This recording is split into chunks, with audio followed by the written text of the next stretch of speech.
These are the personnel files from the Skyark space station. This lettering. Do you recall the lead researcher on the Etheric Sea Initiative?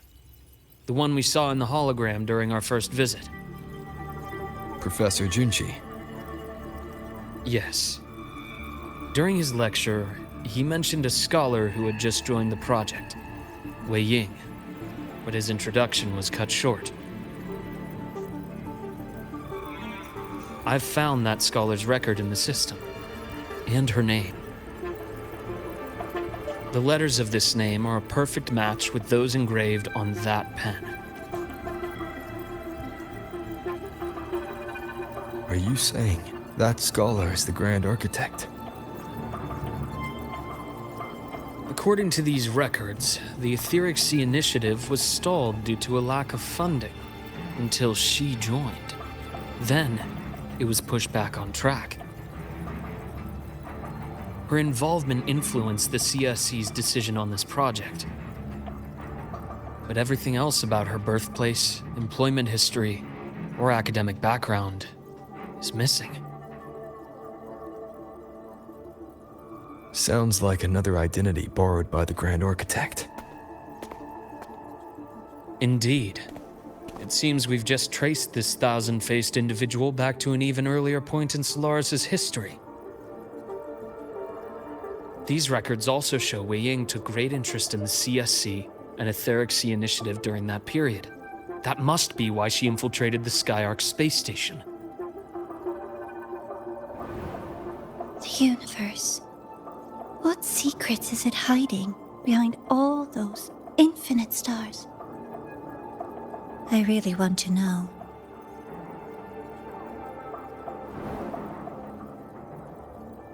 And about that footage, no need to explain. The fewer people who know about your secret, the better. It just occurred to me that this wasn't a coincidence. If her goal in the past involved you, then it's something to keep in mind on your journey ahead.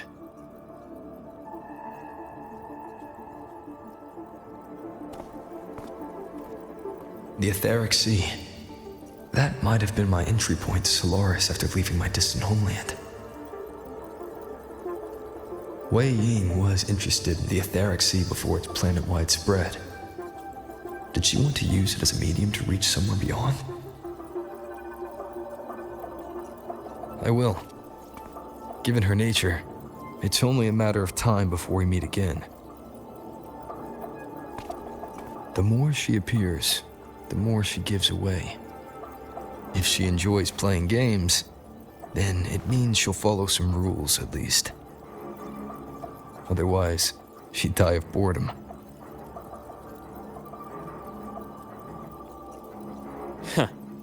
Exactly. And as I've said before, sometimes style, personal taste, and ambition can be more revealing than intended. The Fraxidus has more than one base in Solaris, and I'm far from the only one with a grudge or an interest in their activities. Until now, the Grand Architect has been like a reflection in water. She never appears as her own person, only by the faces of the already dead. But now, her fascination with what lies beyond all those infinite stars is a thread we can pull. We can start identifying which schemes bear her signature. And the Court of Savante, since our Grand Architect has taken interest in them before, a trip to Mengzhou may be worth a visit. The Court of Savante was active in Mengzhou? Just a rumor. They say a city was built there under their direction. There may be clues there. As for the new Federation, you'll likely end up there eventually if you plan to counter the Fraxidus' operations in the future. But not now. Things are too complicated over there, and they handle resonators differently. Even with the Black Shore's backing, going in unprepared would be serious risk. I'll be cautious. Before Navora, did you find any other traces of this Grand Architect in the High Roy? Yes. There is this one thing, but it's only speculation. About how Imeth disappeared. From what you told me, she died from overclocking trying to stop the Threnodian over a decade ago. After that incident, the Academy detected cracks on the Threnodian seal in the depths of Bjartar Woods. The damage seemed intentional. You mean? I believe it was the Grand Architect who damaged the seal, and that led to Imeth's death.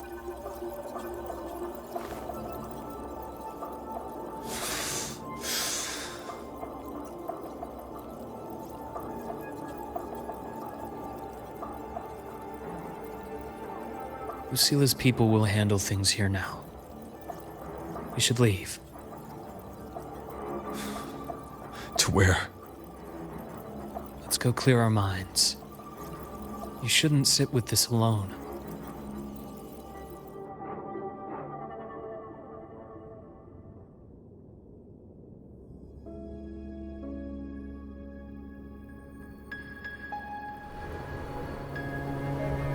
Penny for your thoughts?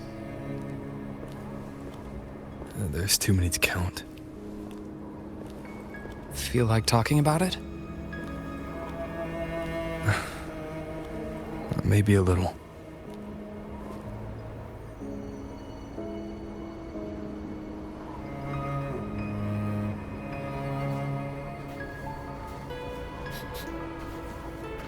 I keep wondering if the choices I made in the past were the right ones.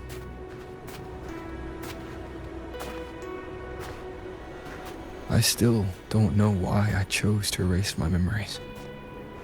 That one decision cost me my grip on everything. It made me leave so many people behind.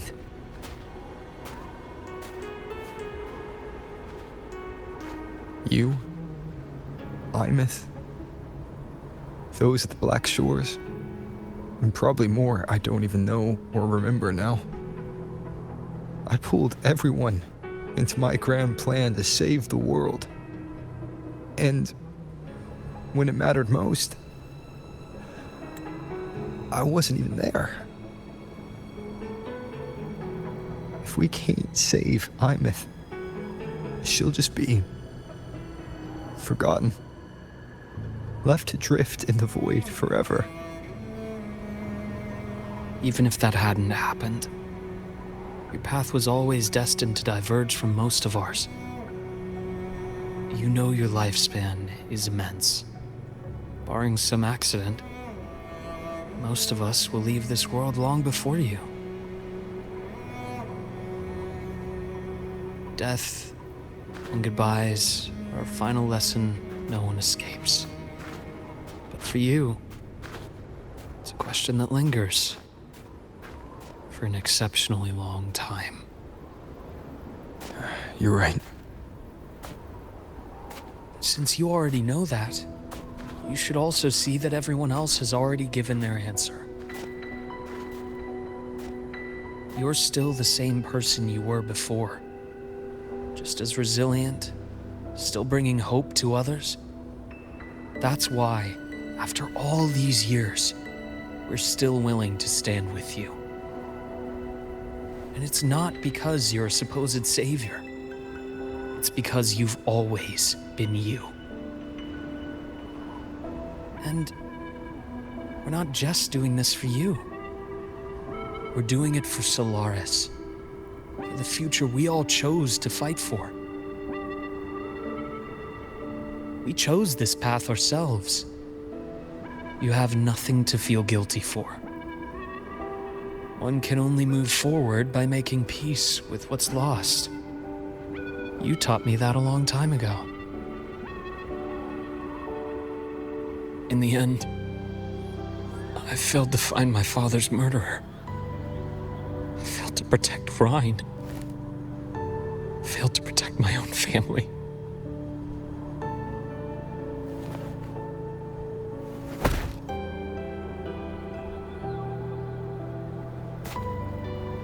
But your brother is still alive. You're alive. There's still hope. You did everything you could.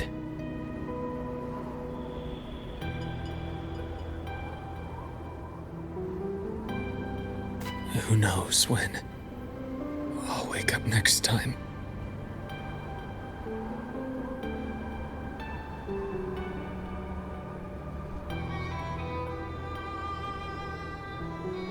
Then we'll make a promise, Luke. We'll see each other again next winter. You'll open your eyes, and I'll be standing right here, just like today.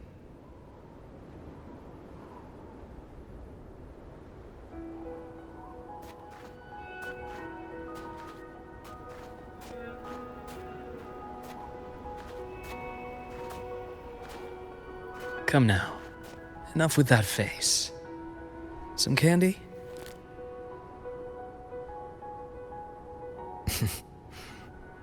You always carry candy with you. You sure they really work? As in, It'll help take the edge off and lighten the mood? Your words. that. Honestly, not really.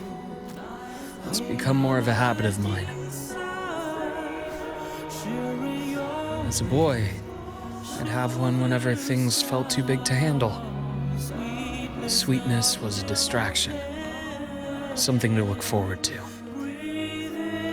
Later, after I inherited Naviale, I realized there were still so many things I couldn't control. So I'd eat them to cope, especially when I was up to my neck in trouble thanks to my business associates. Even after I left the company and set out to follow the Fraxidus' trail on my own, I'd be chewing on one while I watched those who helped me die right in front of me. Still powerless, it seems.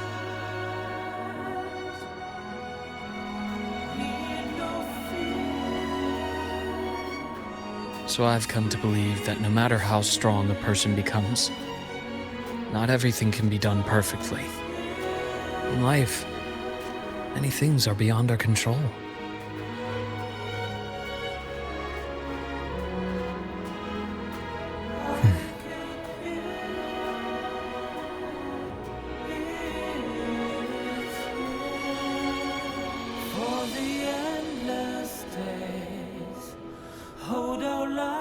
But I still enjoy candy.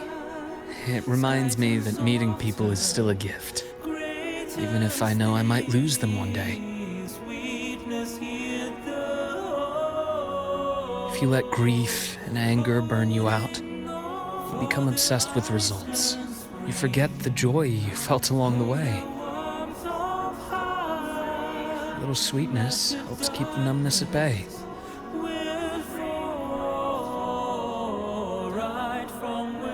I'll have one of your candies.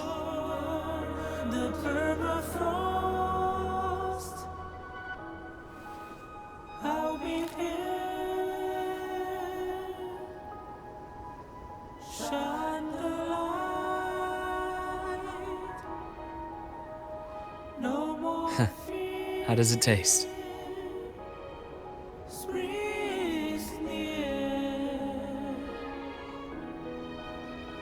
Luke, my chances of saving Armeth, they're pretty slim, aren't they? They are. You'll need a miracle. But you've always been good at making those happen.